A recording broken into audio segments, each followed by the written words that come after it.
Muy buenos días, amados hermanos y hermanas. Gracias a Dios. De nuevo estamos aquí para estudiar lo que es su palabra. Hoy la lección es muy interesante. A través de los tiempos, sobre todo en estos tiempos, antes que en los últimos 2000 años, después de que Jesús habló de su segunda venida, en estos tiempos se está hablando con mucha más frecuencia acerca de la venida. Hubo algunos intentos en el siglo XVII, en el siglo XVIII, en el siglo XIX, en el siglo XX. Hubo un movimiento que empezó en el siglo XVIII a decir cuándo sería la venida. Luego dijo que en el siglo XX, en 1914. Luego dijo que siempre en el siglo XX, un poco cerca de mediados del siglo XX, todos fallaron. Hubo otro grupo del cual nació una denominación que en los 1800 también dijo, este día va a ser la venida del Señor. Se vistieron de ropas blancas y esperaron la venida y nunca llegó. Y nació otra denominación. No las quiero mencionar ahorita porque no quiero que se sientan atacados. No en este momento. Pero les dio pie para empezar un movimiento. La segunda venida de nuestro Señor Jesucristo ha provocado ese tipo de especulaciones, porque el ser humano, acuérdense de Saúl, quería saber qué era lo que iba a pasar, que hasta consultó con una hechicera, una bruja. Y Dios abomina eso. Cuando Él da su ley, dice, no hagan esas cosas. Por eso es que Él dejó muchas cosas escritas. Pero empezamos a ver lo que son sus señales, porque todo está en señales. Y se empiezan a dar múltiples interpretaciones a esas señales. Empiezan a decir, estos son libros proféticos. Y casi dicen, hay una literatura o un género literario en la Biblia, en la literatura que se llama literatura apocalíptica, que habla de las últimas cosas, de las cosas que han de ocurrir. La literatura apocalíptica habla de los desastres, habla sobre todo de la intervención de Dios en medio de esos desastres. Pero antes de empezar a leer todo lo que es la lección de hoy, vamos a encomendarnos a Dios en una oración. Y apenas terminemos, busquen en su texto Mateo capítulo 24. Padre, te damos gracias porque hoy nos has permitido estar aquí para que estudiemos un poco más acerca de tu palabra.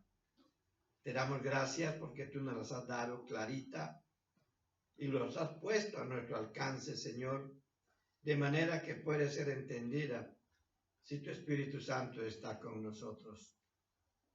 Gracias por ella y ayúdanos a entender, revélanos tu mensaje y danos la oportunidad de aprender algo más acerca de ti.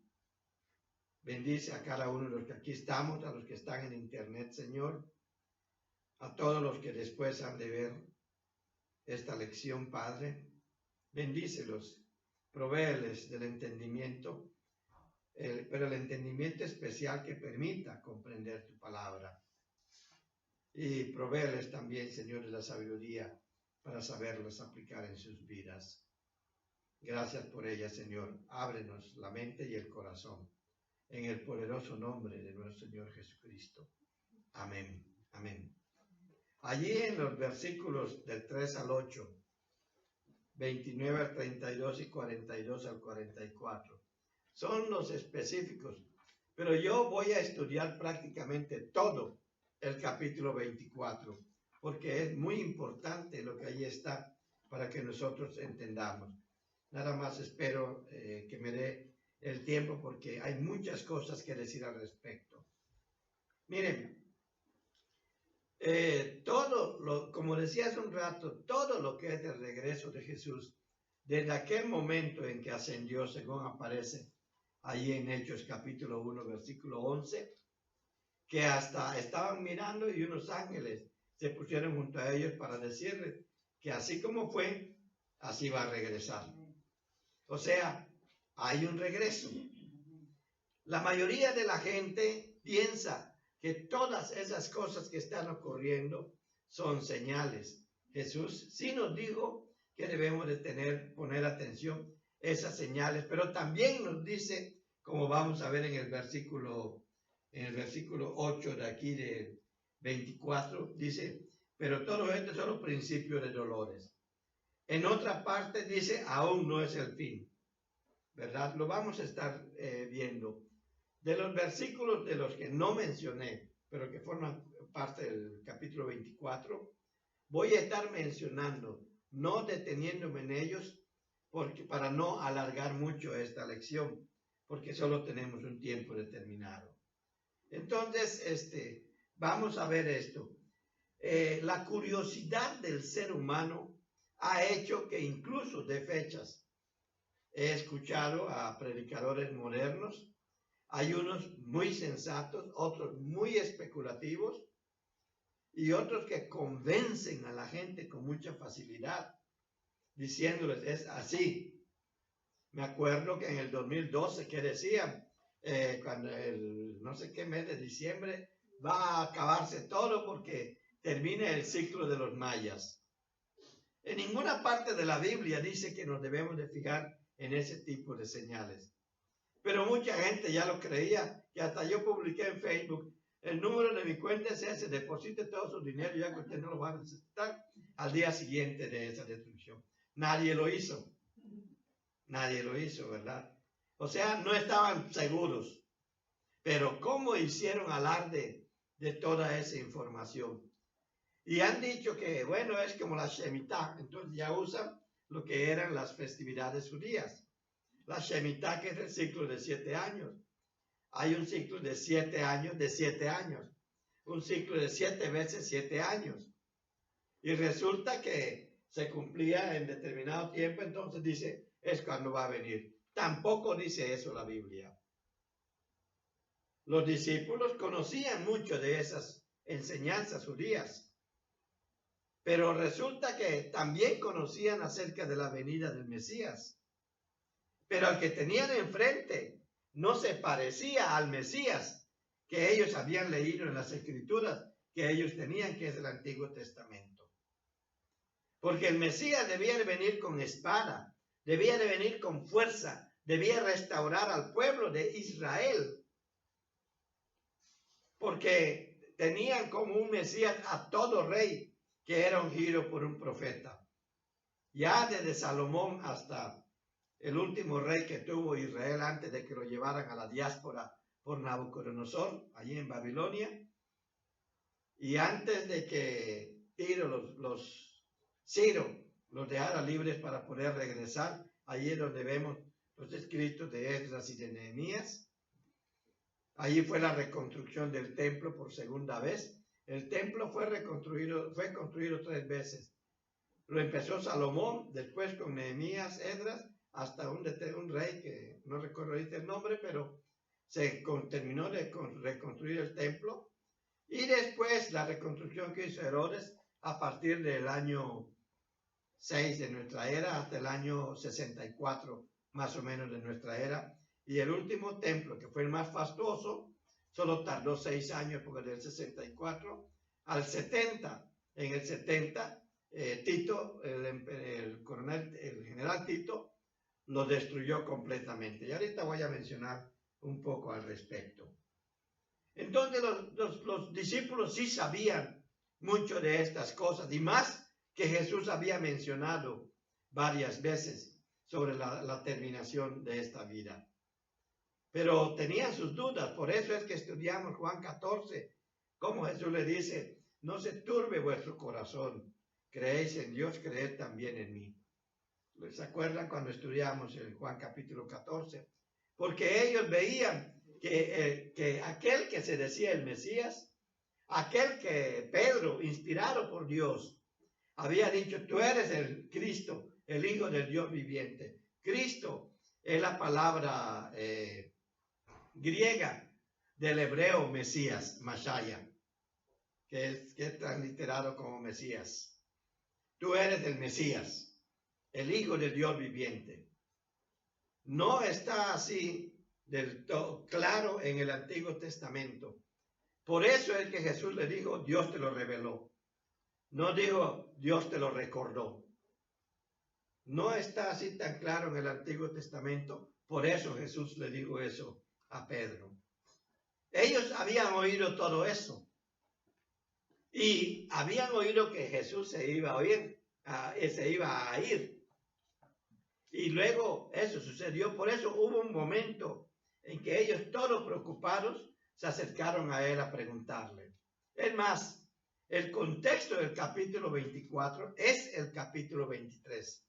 Cuando leemos el capítulo 23, en él Jesús se está lamentando de la actitud de los líderes de Israel. ¿Qué era lo que habían hecho los líderes de Israel? A todo el que llegaba como una profecía, a todo el que llegaba hablando del reino de Dios, lo perseguían, lo mataban, lo encerraban. Ahí vemos toda la historia de los profetas, cómo sufrieron las consecuencias de obedecer a Dios y de decirle al pueblo dónde estaba su pecado. Era la costumbre. Por eso Jesús llora ante Jerusalén y le dice que cuánto te he deseado que tenerte bajo mis alas como la gallina tiene a sus pollitos bajo sus alas. Jerusalén, persigues y matas a los profetas, a todos los que son enviados de Dios. Y él no fue la excepción. Y después veremos otras cosas de cuáles son los resultados de seguirlo a él. Entonces, había personas que seguían las enseñanzas de estos líderes. Por eso es que cuando aquellos líderes gritaron, crucifícalo, mucha gente gritó, crucifícalo. Allí cuando estaba en Poncio Pilatos. Porque los que vigilaron que Jesús llegara hasta el Gólgota de la cruz eran los sacerdotes, los líderes del pueblo de Israel.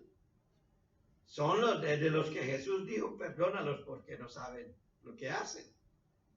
Todo eso se está dando, se da después, pero hay un momento antes de eso, cuando Jesús está como lamentándose de lo que Israel ha hecho con los que Dios ha enviado y dando a entender que él no sería la excepción. Sus discípulos entonces empiezan a preguntarse, Señor, si tú te vas a ir y habla de que todo se va a terminar, ¿cuándo va a ser todo esto? Pero lo que los discípulos les decían no tiene nada que ver con el Apocalipsis, porque ni siquiera estaba escrito en ese momento. Juan apenas era un muchachito que estaba con Jesús como discípulo. Lo que los discípulos están viendo es sobre lo que Jesús les está diciendo. Ahí en el capítulo 23, lo que ellos han sabido que Daniel dijo, lo que ellos han sabido que Ezequiel, Isaías, Jeremías dijeron acerca de estas cosas. Los otros profetas que conocemos como los profetas menores, como Zacarías, como Nahum, todos estos que hablan de cuestiones que le llaman literatura apocalíptica judía. Ese es el género literario que se utiliza para estudiarlo. Ellos conocían todo esto y además Jesús les decía que por inspiración divina lo entendían, que él era el Mesías, pero que iba a morir de esa manera que hasta le tiene que decir a Pedro, apártate de mí, Satanás. Y además les dice que él tiene que irse. Ya vimos otra lección donde le dice, me tengo que ir para mandarles el Consolador, para que el Espíritu Santo venga y se quede. Tengo que irme. Es lo que Jesús les dijo. Eso fue una lección anterior, hace poquito que la vimos. Entonces, nosotros vemos que aún ya en el capítulo 24, en el versículo 2, vean, respondiendo él les dijo, ¿ves todo esto? ¿Veis todo esto? Le dice a sus discípulos. De cierto os digo que no quedará aquí piedra sobre piedra que no sea derribada. La mayoría de la gente, y hay muchos no sé hasta dónde llamarles eruditos bíblicos, que dicen que se refiere al templo. Pero lo que los discípulos están entendiendo es más que eso. Y lo que ocurrió fue más que eso. Y es eso lo que nosotros vamos a develar aquí, porque Dios no nos está revelando. Entonces, habla de la devastación y de la total caída de Israel. Cuando dice no quedará, ¿veis todo esto? Él en el capítulo 23 estaba hablando de Israel, no del templo. Y cuando le dice, ¿veis todo esto?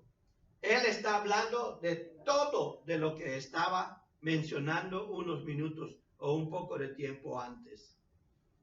Él no está hablando de la destrucción del templo. La destrucción del templo cae o ocurre junto con la destrucción del pueblo de Israel. ¿Y qué pasó en el año 70?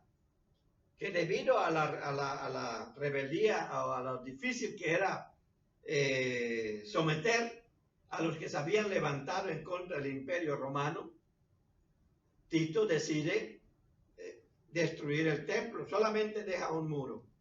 Ahorita me voy a referir un poco más a eso. Entonces, como habían oído mucho acerca del Mesías, como habían oído mucho acerca de David, porque es de donde ellos esperaban, pero Jesús no era descendiente perdón, lo mezclé con el sacerdocio, no, era descendiente de David por el lado de María y era hijo de Dios por el lado de Dios. Entonces, Jesús mostraba con sus enseñanzas y forma de vida que no era como ellos lo esperaban. Pero eso no quiere decir que lo que está escrito aquí, como habría de ser el Mesías que ellos esperaban en el Antiguo Testamento, no iba a ser. Por eso es que les habla del fin.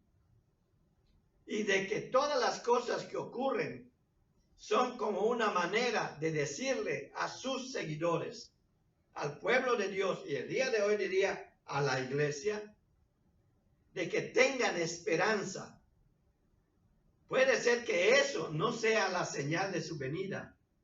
Hay algo específico y está aquí, lo vamos a ver ahorita, que nos va a hablar acerca de su venida. Pues miren, a pesar de que la pregunta que se hace aquí en el versículo 3, estando él sentado en el monte de los olivos, los discípulos le acercaron aparte diciendo, dinos, ¿cuándo serán estas cosas y qué señal habrá de tu venida y del fin del siglo? Miren, esta pregunta puesta en una sola tiene tres componentes. Una de las primeras es ¿cuándo tendría lugar la destrucción de Jerusalén? En otras palabras, lo que Jesús estaba hablando era de la destrucción de Jerusalén, como les mencionaba. Y tengo que insistir en eso, no solo del templo, como algunas veces alguna gente ha creído. O sea, entendieron que no era solo la destrucción del templo. En los versículos 15 al 21 no está dentro de lo que es esta lección, pero sí está dentro de lo que es el contexto para poder entender esta lección. En los versículos 15 al 21, Jesús lo que describe es la destrucción de Jerusalén. Ahí se lo dejo para que ustedes lo lean. No la destrucción del templo. Repito, el templo es destruido por la imposibilidad que sentían, porque lo que sostenía a esos grupos peleando era esa estructura. Por eso le dicen casa de Dios. Cuando Dios mismo le dice a David por medio de un salmo, David lo dice, no habitaré en edificios o construcciones hechas por las manos del hombre, dando a entender que Dios solo habita en aquello que Él mismo ha construido. Por eso hablamos de que Dios está en nosotros cuando recibimos a Cristo como nuestro único y suficiente Salvador. Pero fue los judíos los que dijeron, el templo es la casa de Dios. Salmo 27, una cosa he deseado y solamente esa buscaré, exclama David. Es precioso eso, estar en la casa de Jehová Todos los días de mi vida estaba hablando del templo. Y ha sido tan fuerte esa influencia que muchos de nosotros cristianos hasta el día de hoy seguimos pensando que ese edificio que está allí, aquí donde estamos, es la casa de Dios. No. No. Y Jesús lo está diciendo, por eso fue destruido el templo. Por eso fue destruido el templo. Y la reconstrucción del templo, según se lee con las noticias que están saliendo, que ya está todo listo para reconstruir. ¿Y sabe dónde construyeron el templo? En el monte Moriah. ¿Y sabe qué pasó en el monte Moriah? Fue el lugar donde Abraham iba a sacrificar a su hijo. Todo eso está relacionado. ¿Y saben qué? Los discípulos sí sabían todo eso. Sí sabían todo eso. Y Jerusalén se construye alrededor de lo que es el monte Moriah, alrededor del templo. El centro de su vida viene a ser el templo, porque allí está Dios. Por eso había un lugar santísimo. Y Jesús con su muerte rompe, evita ya esa separación. Ya no solamente el sumo sacerdote, después de haberse purificado, puede entrar. Una verdadera purificación por su sangre te permite a ti entrar al lugar santísimo a través de la oración, a través del estudio de la palabra. Eso sí, lo está mostrando él en eso. Bueno, entonces continúo leyendo esta parte. Respondiendo Jesús le dijo, mirad que nadie os engañe, porque vendrán muchos en mi nombre diciendo, yo soy el Cristo, y a muchos engañarán. Oiréis de guerras y rumores de guerra. Mirad que no os turbéis, porque es necesario que todo esto acontezca, pero aún no es el fin. Y sigue diciendo, se levantarán nación contra nación y reino contra reino, y habrá pestes, hambres y terremotos en diferentes lugares. Pero todo esto es solo principio de dolores. Lo que Jesús está diciéndoles es que el pueblo de Israel estaría de nuevo disperso, como en la diáspora de Babilonia. Que Israel sería de nuevo una nación sin tierra, misma que se corrobora cuando por 20 siglos anduvieron errantes por muchos países. Desde el año 70 de nuestra era, cuando Israel es destruido, hasta 1948, Israel nunca tuvo patria. Contamos aproximadamente 20 siglos. En diciembre de 1947 se decide por las Naciones Unidas, y lo voy a decir de nuevo dentro de un momento, se decide por las Naciones Unidas votando, y hay cosas muy interesantes que ocurrieron después de eso, pero no vine a hablar de esto, pero esto sí es importante. Que Israel sea una nación en ese lugar que Inglaterra había abandonado. Y no se lo pudo dar a los árabes como querían.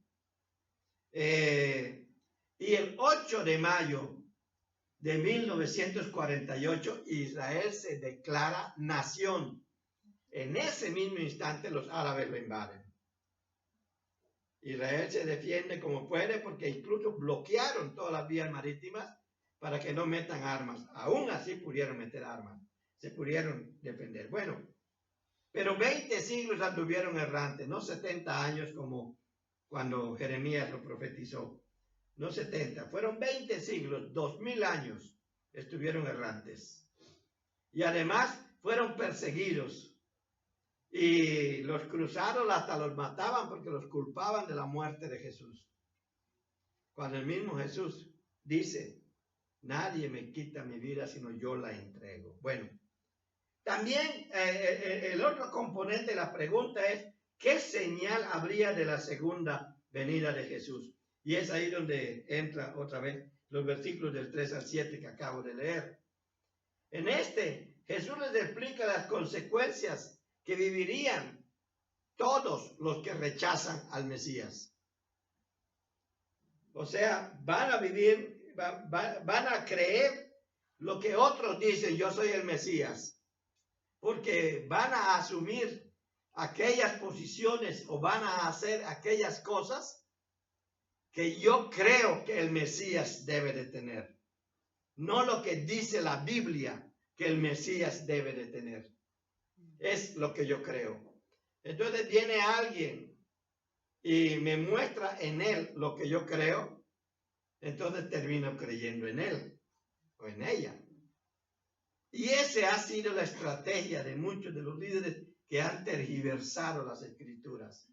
A muchos yo les digo, no estudian la Biblia para entender lo que tienen que vivir, sino deciden lo que van a vivir y buscan la justificación en la Biblia. ¿Y la encuentran?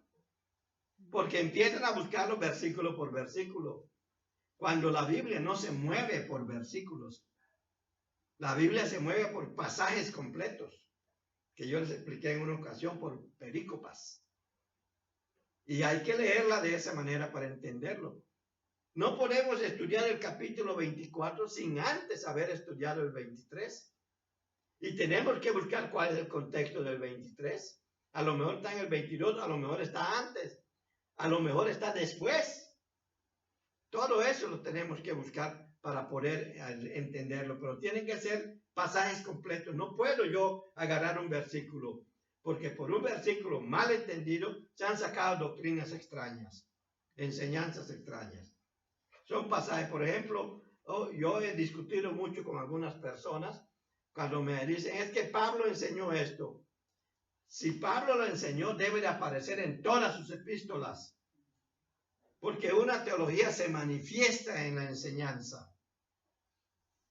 Pero si no está en todas las epístolas lo que tú estás afirmando, Pablo no enseñó eso, sino tú estás extrayendo de entre todo lo que dijo Pablo, lo que a ti te conviene para que justifiques eso que tú crees.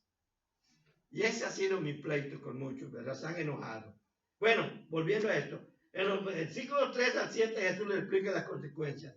Vea, dice que nadie os engañe. Vendrán muchos en mi nombre diciendo yo soy el Cristo. ¿Cuántos no han venido? Hace poco murió uno aquí en un hospital aquí en Houston, que era de Puerto Rico, decía que él era el Cristo. Y lo tuvieron allí porque decían que iba a resucitar, nunca resucitó. Después dijeron que resucitó en su esposa.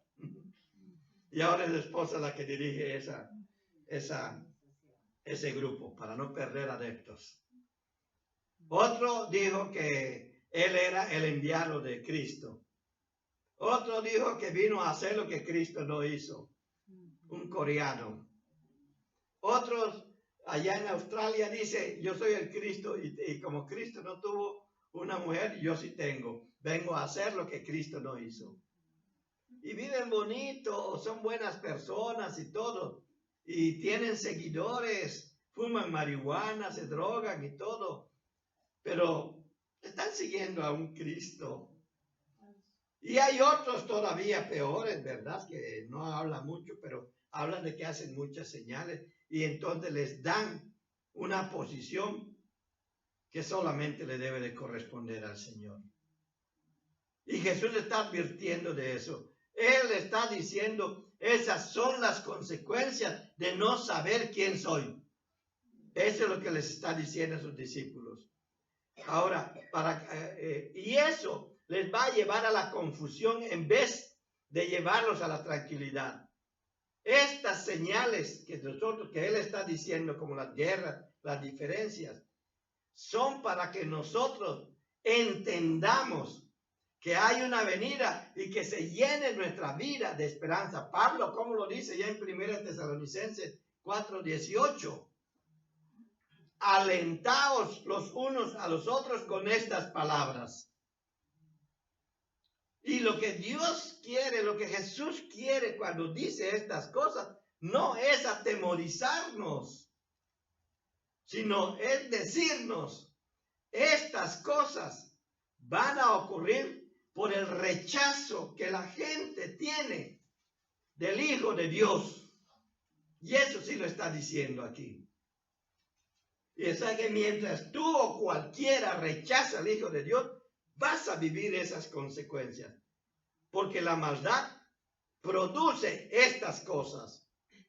La irresponsabilidad produce estas cosas.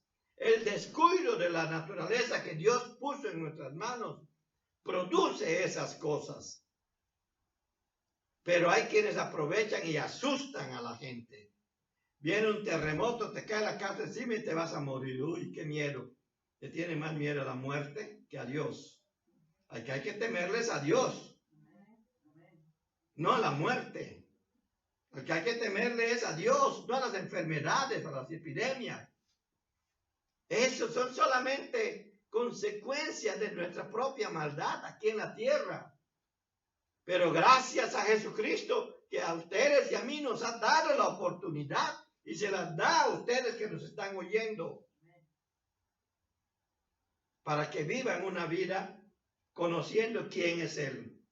En los versículos 9 al 28, que como le digo no está en esta lección, pero debo de mencionarlos, Jesús describe que todo lo que ocurre hasta el día de hoy es producto de ese rechazo, ya lo dije.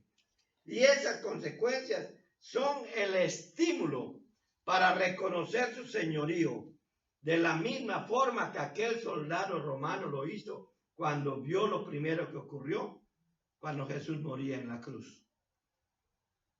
Todo se oscureció, vino un viento fuerte y se heló ese lugar.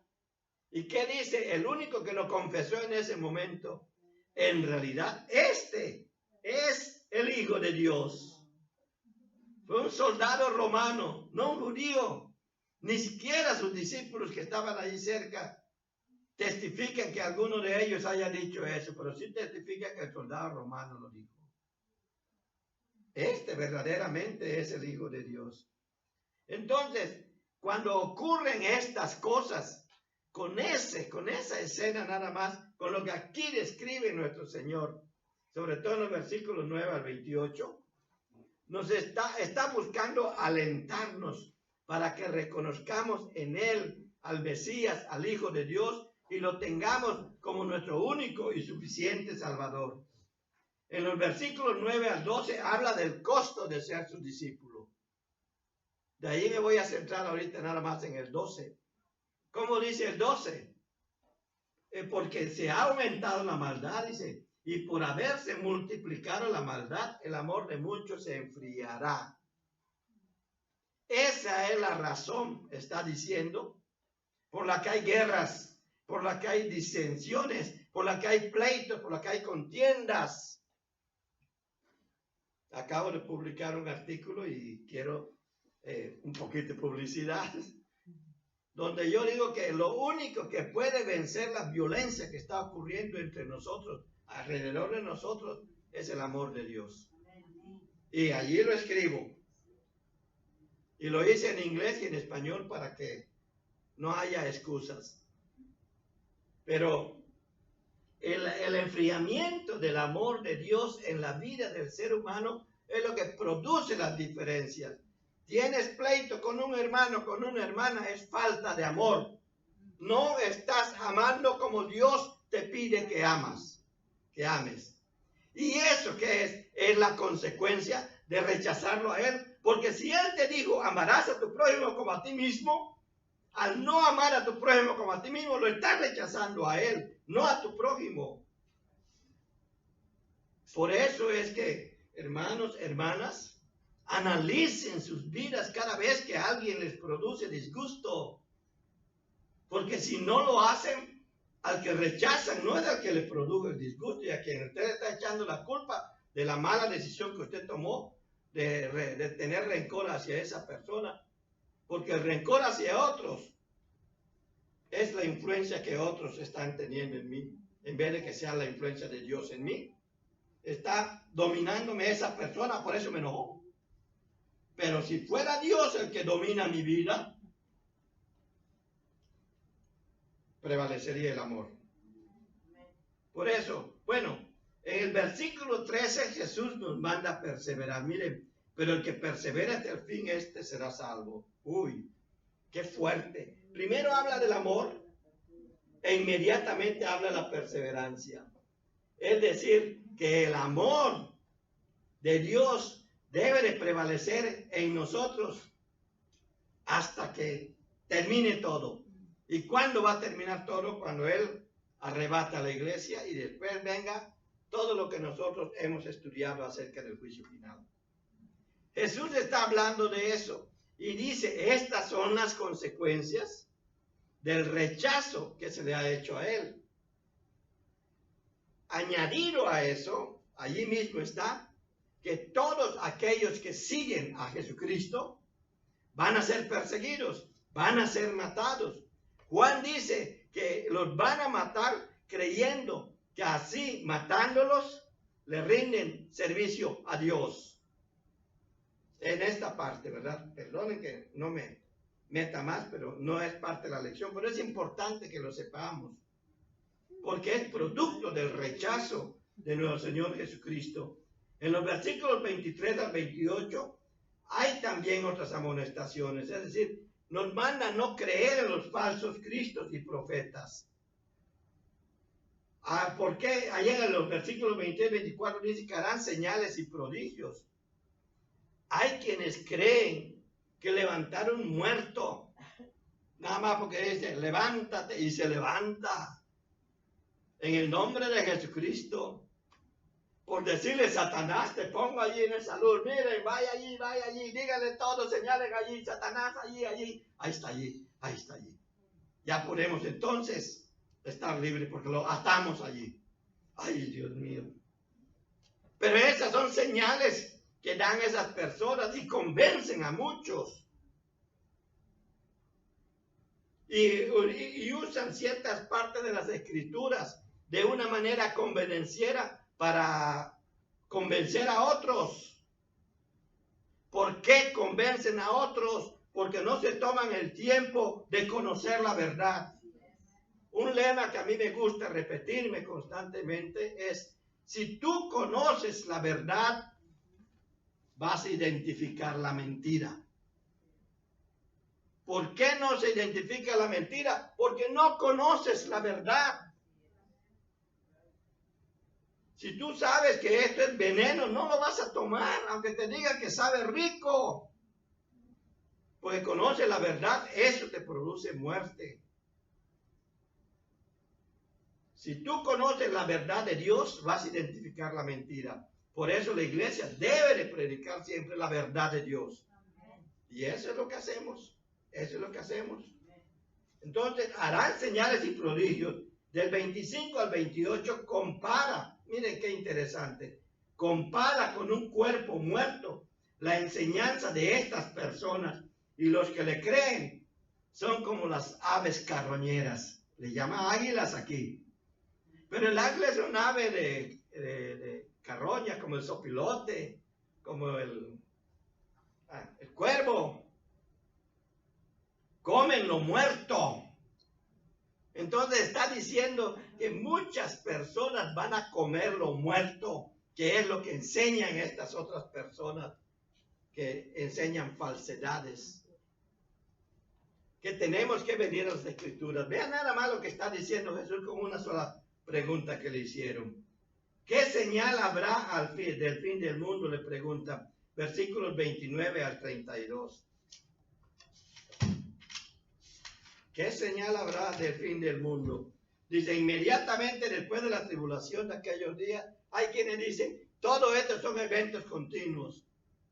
La realidad es que cuando se estudia la Biblia, cuando se pasa tiempo con ella, uno se da cuenta que no necesariamente son eventos uno tras otro.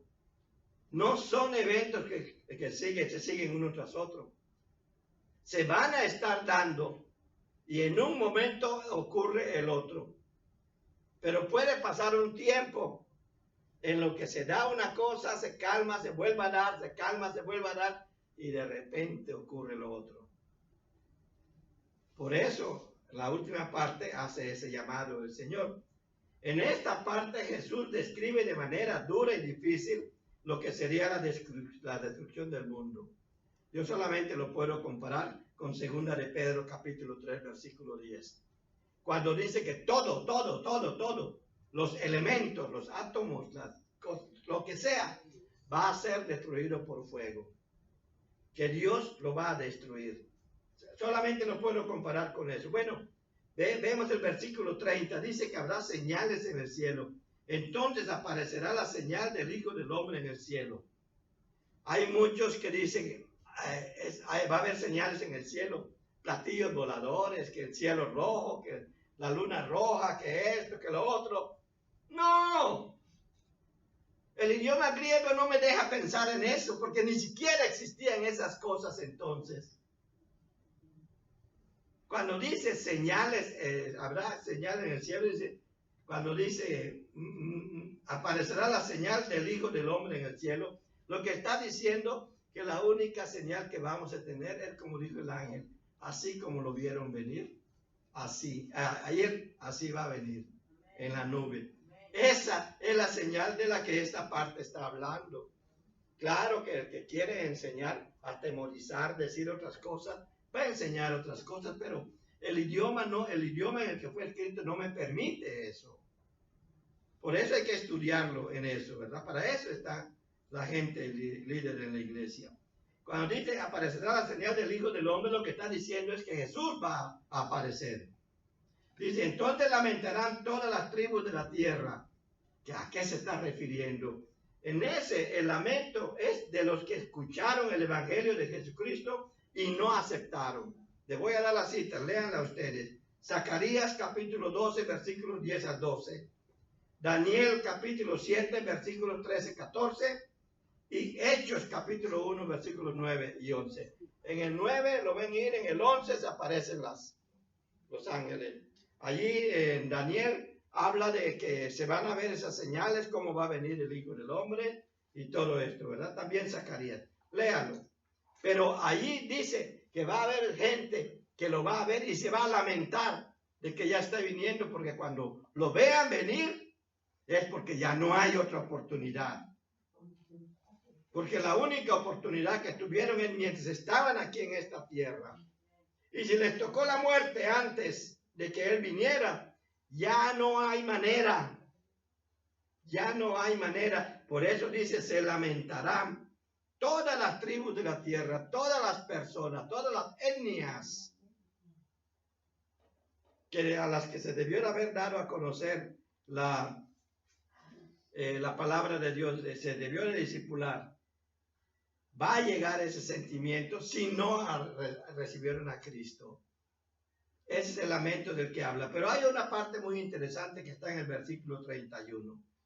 Dice, y enviará a sus ángeles con gran voz de trompeta y juntarán a sus escogidos de los cuatro vientos desde un extremo del cielo hasta el otro.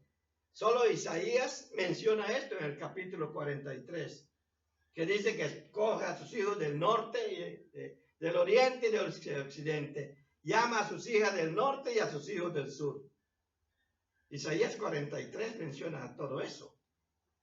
Y Jesús está hablando en un lenguaje entendible para los discípulos, que también debe de ser entendible para nosotros. Ahora, un ángel es un mensajero. Hermanos, el día de hoy, ¿quiénes son los mensajeros de la palabra de Dios? Está diciendo nosotros. Está bien, la iglesia. La iglesia. Entonces, cuando dice que enviará a sus ángeles con gran voz de trompeta, quiere decir que la iglesia, cada uno de nosotros, debe de estar proclamando al Señor Jesucristo como único y suficiente Salvador. Porque si no, se nos va a reclamar eso. Somos los mensajeros de Dios porque Él así deseó hacerlo. Puso a la iglesia en este lugar, aquí en la tierra, parte de todas las que estamos aquí en la tierra, para que proclamemos a voz en cuello, a gritos, el evangelio de Jesucristo. Ya me está comiendo el tiempo, perdonen. En efecto, por eso también menciona que habrá separación. Dice, en las nubes enviará a sus ángeles del un extremo del cielo hasta el otro. Y habla también de separación. Sobre todo en el capítulo 25, en los versículos 31 a 34, cuando dice que a uno lo va a poner a su derecha y a otro lo va a poner a su izquierda, como separa a sus cabritos, a sus ovejas, los separa y a unos sí los va a reconocer y a otros no. Dios va a hacer esa separación. Por eso es el lamento del que ocurre, del que se habla aquí. Pero luego viene una enseñanza muy interesante. De la higuera aprended la parábola. Cuando ya su rama está tierna y brotan las hojas, sabéis que el verano está cerca. ¡Wow! Hay muchos que ponen, ¿qué habrá querido decir Jesús? La higuera en toda la Biblia siempre ha representado al pueblo de Israel. La higuera siempre ha sido el pueblo de Israel. Por eso les hablaba de Israel al principio.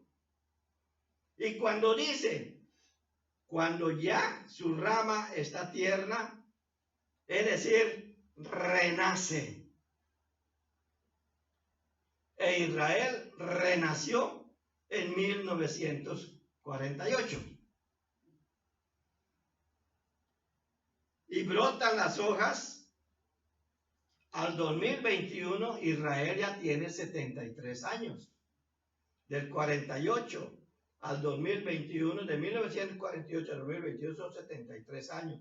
Sus hojas ya están relucientes. El día de hoy, la nación de Israel, que contiene al pueblo de Dios, porque no todos los que están allí son pueblo de Dios. Van a decir, blasfemo. Bueno, si me dan chance yo se los explico otro día, porque ahora ya me pasé. Ya me estoy pasando de tiempo. El renacimiento de Israel nos habla de la proximidad del evento de la parucía, es decir, la segunda venida de nuestro Señor. Ya se dio con la creación de la nación de Israel por la ONU. En 1972, cuando ya tenía 24 años, y ocurrió toda creo que fue en el 68 el primero, el segundo fue en el 70 o 72, no tengo esa fecha y no tuve tiempo anoche de revisar esa parte, pero fue entre el 70 y 72 que Israel fue invadida, estuvo a punto de soltar la bomba atómica. A los 24 años de ser creada la nación ya tenía la bomba atómica con Golda Meir. Y ahora tiene 73 años el pueblo de Israel. Por último, en los versículos de 42 al 44, vean el mensaje que da Jesucristo. Velad pues, porque no sabéis a qué hora ha de venir vuestro Señor. Pero sabed esto, que si el padre de familia supiese a qué hora el ladrón habría de venir, velaría y no dejaría minar su casa. Por tanto, también vosotros estad preparados, porque el Hijo del Hombre vendrá a la hora que no pensáis. Pablo nos dice allá en 1 Tesalonicenses capítulo 5, que nosotros no estamos como los demás para que la venida de Dios, de Jesús, nos sorprenda como ladrón en la noche. La gente ha malentendido, como va a venir como ladrón en la noche, puedo estar descuidado. No, al contrario, nos está diciendo, como no sabes en qué momento va a llegar en un periodo de oscuridad, eso debe de hacer que tú te prepares mejor, que tú estés listo. Esto es lo que está diciendo en esta parte, que la iglesia debe de estar velando y orando, porque no sabemos en qué momento va a venir. Pero sí sabemos una cosa, la higuera ya renació. Las hojas ya pasaron la ternura. Las ramas ya pasaron la ternura. Ya creció. Casi podemos decir, ya está lista para recibir al Rey. Pero la pregunta es, tú, yo, ¿estamos listos? Yo testifico que yo sí. Pero la pregunta es para ti, ¿estás listo? ¿Tienes a Cristo en tu corazón, en tu vida, dispuesto a servirlo como un discípulo de obedecerle, como para decir, sí, Señor, estoy listo? Pero como todavía no llega, estoy predicando, estoy ayudando, estoy bendiciendo a otros, estoy proclamando tu palabra. Y no sea como las vírgenes, ¿verdad? Que se quedaron allá y de repente ya no tenían al Espíritu Santo. Viene el novio y no las identifica porque el Espíritu Santo, según nos enseña Pablo, es el sello de nuestra salvación. Y si no tienes el sello, allí te dejan. Hay más ilustraciones, pero no me da tiempo de darlo. Ya me pasé casi 10 minutos. Entonces, lo único que te permite seguir las indicaciones para formar parte de los que han de estar con el Señor por la eternidad es el recibir a Cristo como tu único y suficiente Salvador. Obedecerle, seguirle y vivir de acuerdo con los valores que Él ha dejado plasmados en la Escritura, en la Sagrada Biblia, para poder permanecer como fieles discípulos hasta su venida. Decide y acepta el sacrificio de Cristo para el perdón de tus pecados y seas un ciudadano de su reino. Amén. Esa es nuestra proclamación desde esta tribuna. Esto es lo que quiso decir Jesús con su próxima venida. Que estés listo. Y si no lo has recibido como su único y suficiente Salvador, el simple hecho de que lo estés oyendo, te está dando Dios la oportunidad. No yo. Dios te está dando la oportunidad. Ahí está Cristo, dispuesto a perdonarte, a que tú lo recibas como único y suficiente Salvador. Y que al entregarte a Él, seas partícipe de la vida eterna que Él ha prometido a los que le siguen. Padre, gracias por tu palabra, gracias por tu amor y tu misericordia. Bendecimos tu nombre y te pedimos que tú estés con nosotros. Gracias por todo lo que nos das. Bendice tu iglesia, bendice nuestro servicio que sigue ahora, bendice a nuestro pastor en la proclamación de tu palabra, Señor, y a nosotros, Señor, abre nuestra mente para seguir entendiendo tu mensaje. En el precioso nombre de Jesucristo te lo pedimos. Amén. Que Dios les bendiga, hermanos.